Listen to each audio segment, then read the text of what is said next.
So if we were standing in your physical shoes, if we understood what you just heard, we would set an intention, a singular intention, be the only thing that we would put on our things to do today list. I'm going to feel as good as I can feel, as much as I can feel it, as long as I can feel it. Which means we would not be facing a lot of the reality. We wouldn't watch cable news, because there's nothing there that resonates with who you are and what you really want. Oh, it's informative, reaches all around the world, and a lot of people feel that they need to be informed of what they do not want in order to protect themselves from it. And we acknowledge that it is helpful to know what you don't want so that you can know what you do want. But you get way carried away with the knowing what you don't want part of the equation. So we try to simplify it for you by saying, you were source energy before you came into this physical body, and a part of you came into this physical body, and this part of you came in. We're talking fast because we know you've heard it many times. Part of you comes in that physical body, and you explore the contrast, and you know what you don't want, you know what you do want, and you send off rockets of desire. And every time you send off a rocket of desire, that rocket of desire becomes a permanent resident of your vortex of creation. And the source within you becomes vibrationally aligned with that new leading edge desire that you have ferreted out from the contrast that you have so decidedly chosen to live when you made the decision to come into this physical body.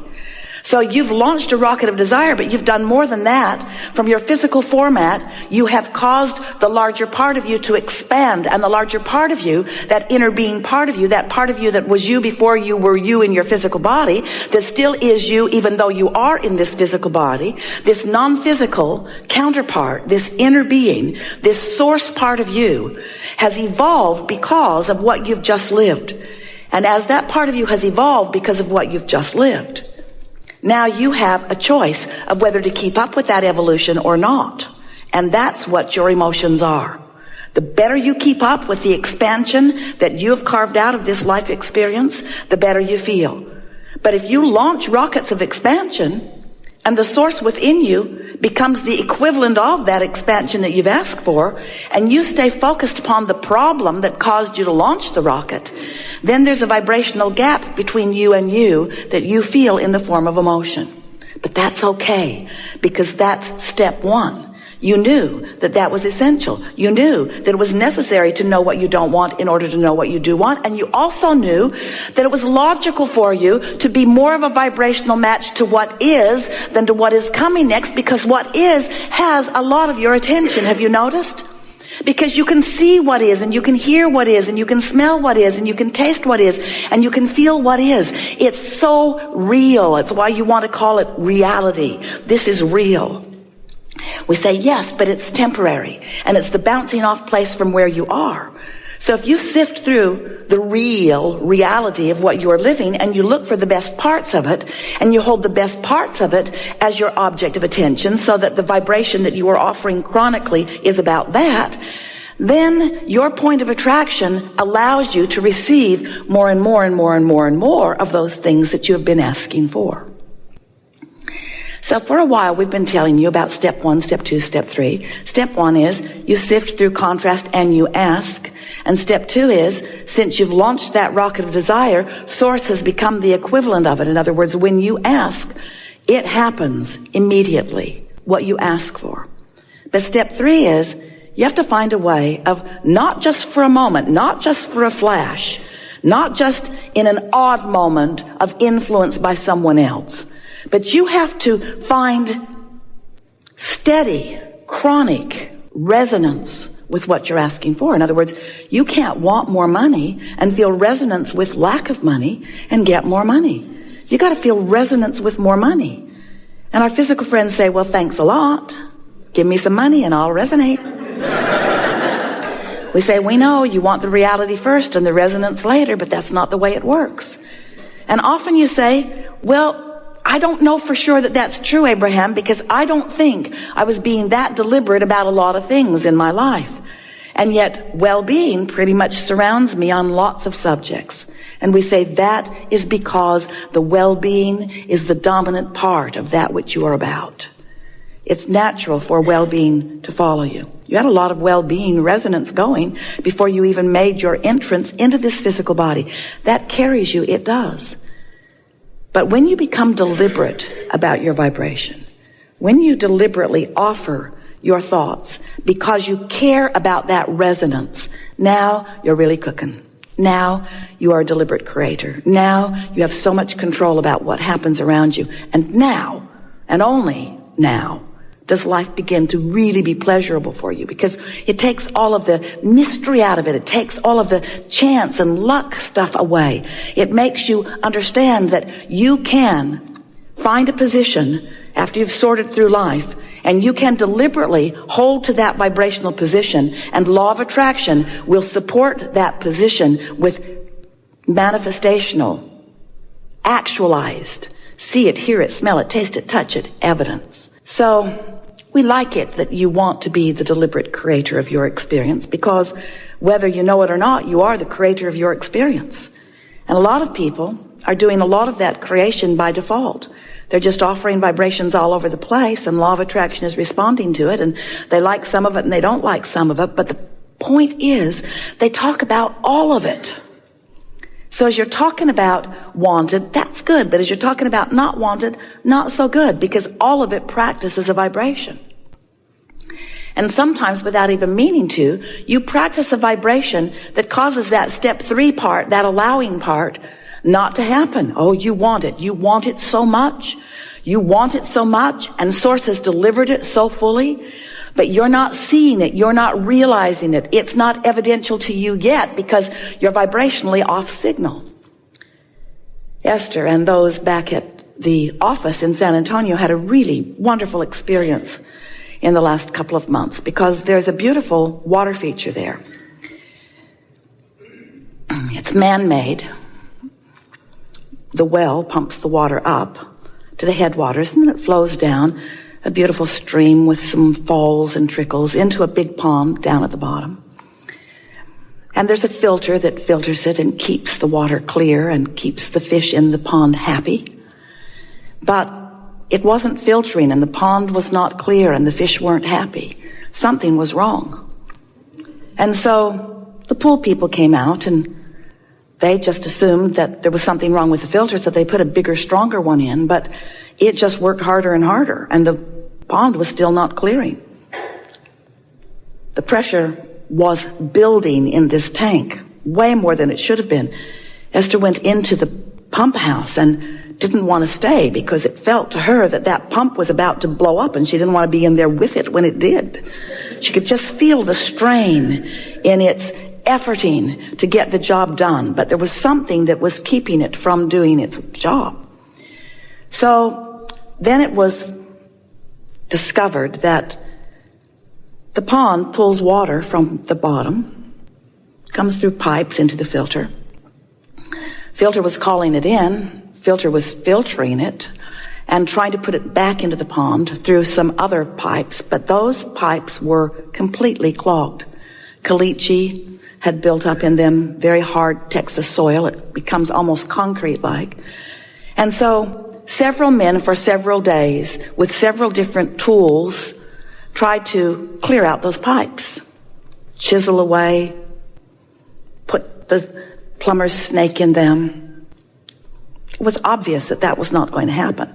And the pipes had enough twists and turns that it was reported to Esther, we are not going to make this happen this way. And so the idea seemed obvious. Well, we're going to need some more pipes putting the water back into the pond. And so they laid them on top of the ground. No point in burying them until you know your theory is correct, right? So they put the pipes on top of the ground, and now the pressure tank is happy. The filter. Oh, what a sigh of relief it breathes as the water is now flowing back easily into the pond. Seems very simple, doesn't it? Water out, clean it up, put it back. Step 1, step 2, step 3. And so we are suggesting to you that you give up on trying to clean out your pipes. Because there's a lot of gunk in there.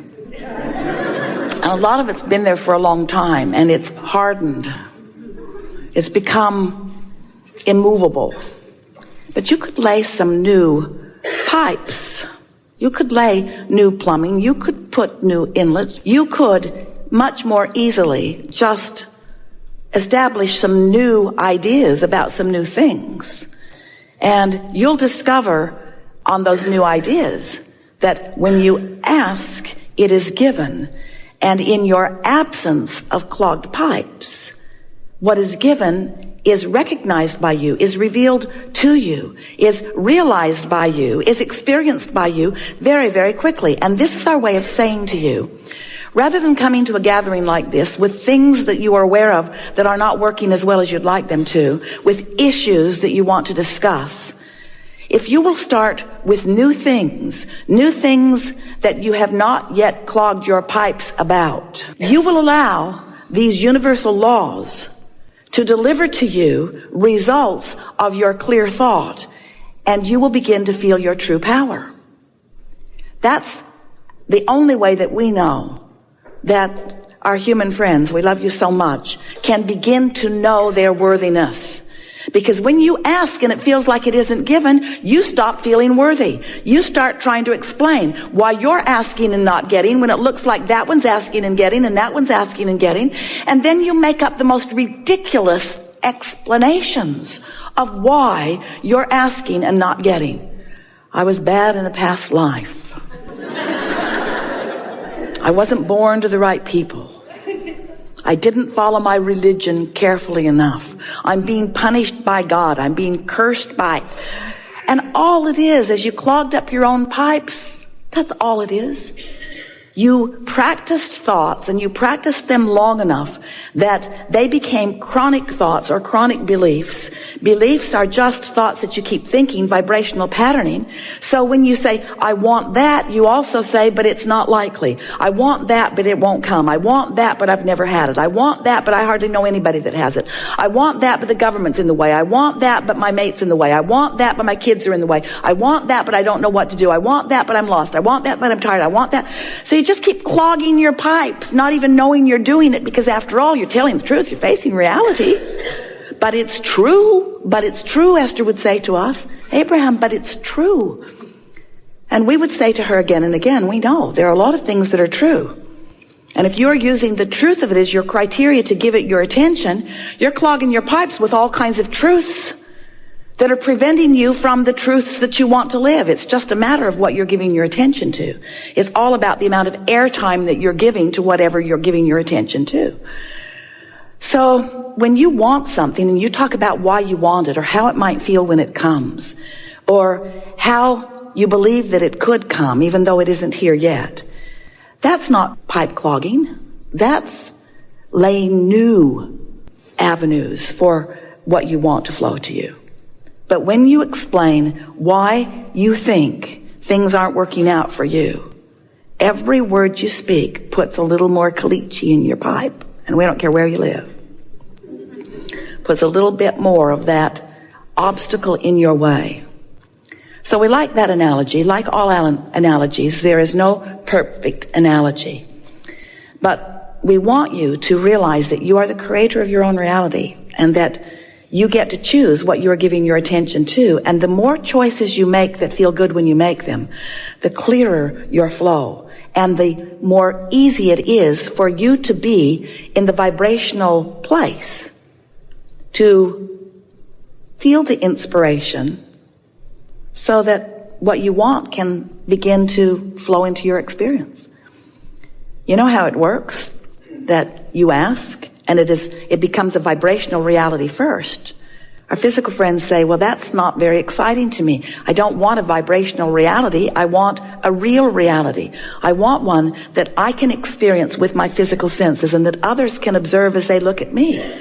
And we say, well, then what you've got to do is figure out what you're doing with your point of attraction, because you put it into the vortex, and the vortex has been gathering all of the cooperative components for everything that you want, and is delivering it back to you.